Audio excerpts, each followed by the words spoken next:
Ronnie Coleman.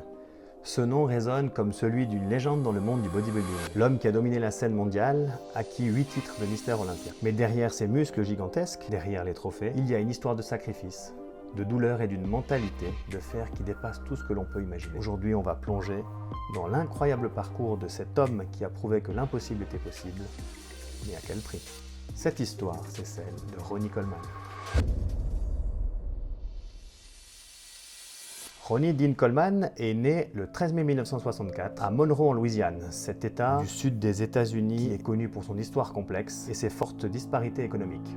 Issu d'une famille modeste, Ronnie a été élevé par sa mère, célibataire, Jessie Benton, dans une petite maison où chaque pièce comptait. Dans son enfance, Ronnie a rapidement appris la valeur du travail acharné, de la résilience. Ces valeurs allaient devenir les fondations de sa carrière impressionnante. Malgré les défis financiers, sa mère a toujours encouragé ses ambitions, lui rappelant qu'il pouvait accomplir de grandes choses avec de la discipline et du travail acharné. Dès son plus jeune âge, il s'intéresse au sport, notamment au football américain. Au lycée, il a excellé, notamment en jouant comme linebacker. Il montrait déjà un physique impressionnant sans même s'entraîner plus que les autres en salle de fitness. Cette passion pour le sport l'a suivi à l'université, où il a étudié à la Grambling State University, une institution historiquement noire, et il a joué pour l'équipe des Grambling Tigers, sous la direction d'un entraîneur légendaire, Eddie Robinson. En 1984, il obtient son diplôme en comptabilité. Malheureusement, il ne trouve pas de travail chez lui, si bien qu'il décide de déménager à Arlington, au Texas. Là, il va décrocher un poste d'officier de police. Finalement, ce poste allait jouer pour lui un rôle crucial dans sa future carrière. C'est effectivement en tant que jeune policier que Ronnie Coleman va chercher une salle de sport pour se maintenir en forme. Il découvre alors Metro Flex Gym, un centre d'entraînement situé à Arlington. Alors, l'endroit est brut,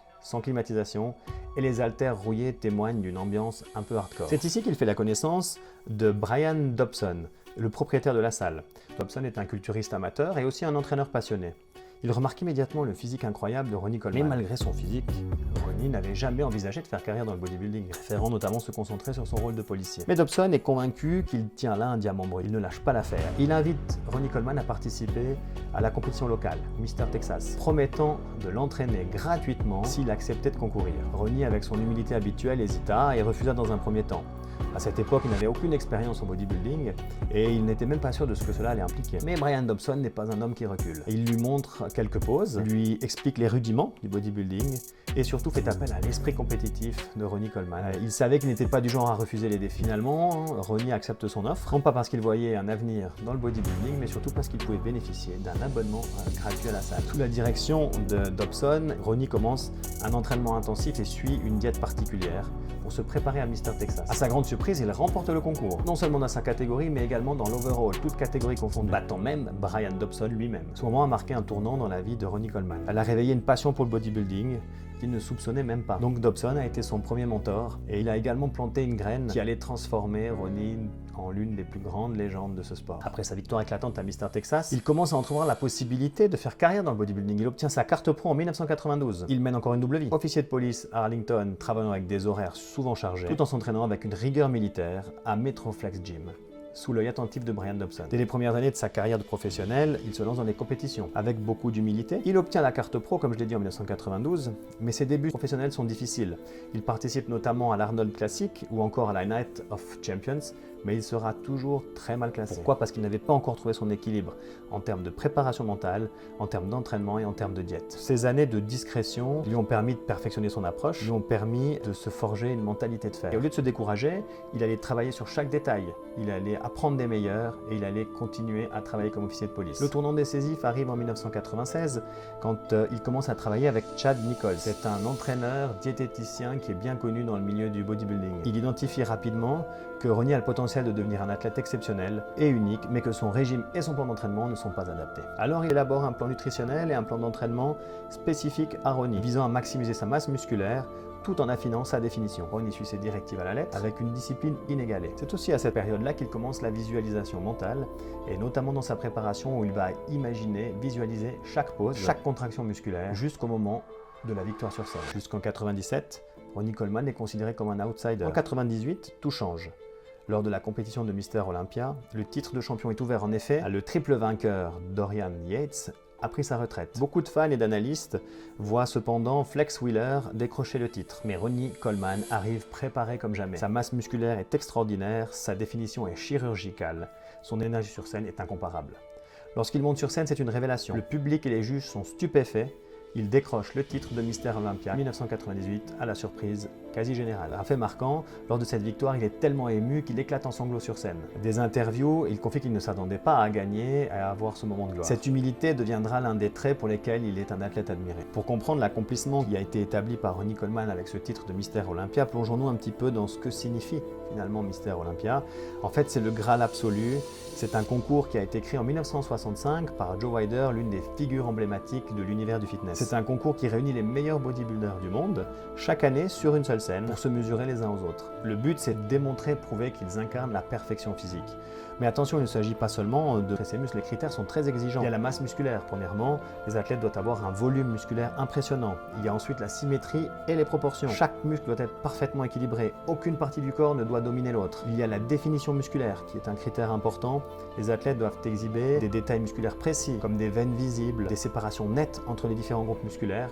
Et il y a enfin la présence scénique, qui est le charisme et la capacité à captiver les juges. Et ça, c'est essentiel. Après ce premier titre obtenu, Ronnie Coleman, il va entamer une domination sans précédent avec 8 titres glanés de 1998 à 2005.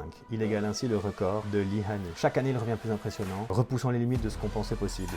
Imaginez 8 titres consécutifs, chaque année, il revient plus massif, plus impressionnant, plus sculpté. Il soulève des charges inhumaines, souvent au-delà des limites du raisonnable. Notamment, il soulève 360 kg au squat, ou encore des soulevés de terre à 365 kg. Et toujours avec son sourire et sa phrase culte, « Yeah buddy », qui résonne encore dans les salles de sport. En 2003, il va même se présenter avec un poids impressionnant de 136 kg, tout en conservant une définition incroyable. Ce mélange de masse musculaire et de symétrie font de lui un athlète unique et exceptionnel. Mais ce qui distingue Ronnie Coleman des autres athlètes, ce n'est pas seulement son physique, c'est sa mentalité, la discipline, la répétition et surtout cette capacité à repousser les limites. Dans ses discours, il disait « Tout dans la vie se gagne avec douleur.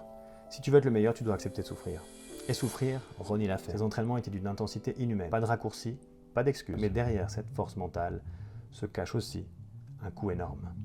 Quand on parle de Ronnie Coleman, il faut regarder l'ensemble du tableau, y compris les zones d'ombre. Dans le monde du bodybuilding professionnel, et en particulier au niveau de Mister Olympia, l'usage de stéroïdes est une réalité incontournable. C'est une pratique largement répandue dans ce sport, parfois considérée comme un mal nécessaire pour rivaliser dans une compétition où les limites inhumaines sont sans cesse repoussées. Ronnie n'a jamais caché cette facette de sa carrière, mais soyons clairs, les stéroïdes ne remplacent pas le talent ou le travail acharné. Tout au plus, ils amplifient les résultats. Il était déjà une force de la nature, un athlète incroyablement doté, avant d'entrer dans cette arène extrême. Mais il y a un revers à tout ça, les multiples blessures, les douleurs chroniques et ces nombreuses opérations sont autant de rappels du prix à payer. Ces substances n'ont pas seulement sculpté un corps hors du commun, elles ont aussi contribué à l'abîmer. Aujourd'hui, il continue d'inspirer, mais aussi de montrer à travers sa souffrance à quel point ce chemin est dangereux et coûteux. Finalement, que peut-on apprendre, que peut-on retenir de Ronnie Coleman ? Premièrement, que la discipline, c'est tout. Ils s'entraînent chaque jour avec la même intensité, qu'ils se sentent bien ou qu'ils se sentent mal. Le mental est plus fort que le physique. C'est ton esprit qui te pousse à aller encore plus loin lorsque ton physique te lâche, que ton corps te dit d'arrêter. Il ne néglige pas son entourage. Sans Dobson, sans ses partenaires d'entraînement, sans Nichols, il n'aurait pas atteint les sommets. Et il accepte finalement le coût du succès. Tout grand rêve a un prix. La question est, es-tu prêt à le payer? Il nous montre aussi que le bonheur, en fait, n'est pas uniquement dans les trophées, mais dans le processus, dans l'amour que tu vas porter à ce que tu fais. Peu importe les blessures, il continue de s'entraîner, car c'est en fait une partie de lui. Voilà pour l'histoire de Ronnie Coleman, une légende vivante qui incarne tout ce que signifie finalement le dépassement de soi. Et soyons clairs, ce n'est pas juste une histoire de muscles. C'est une leçon de vie. Il nous montre que peu importe le domaine, il n'y a pas de limite quand on a la discipline, le mental, et cette envie dévorante d'aller au bout de ses rêves. Chaque goutte de sueur qu'il a versée, chaque douleur qu'il a surmontée, chaque fois qu'il a crié « Yeah buddy », c'était une déclaration au monde qui disait « Rien ne remplace le travail acharné, rien du tout ». Mais Ronnie nous apprend aussi notre vérité, on l'a vu. Le succès a un prix. Derrière les podiums et les trophées, il y a des sacrifices, des douleurs et des choix difficiles. Il a littéralement laissé son corps sur scène, mais il a gagné quelque chose qu'aucune blessure ne pourra jamais lui enlever.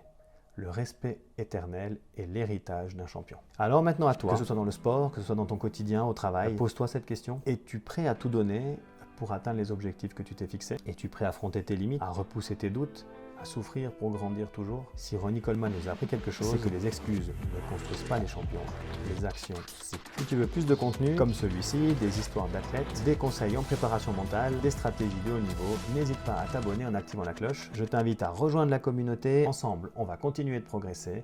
Merci de m'avoir écouté et à bientôt dans une prochaine vidéo.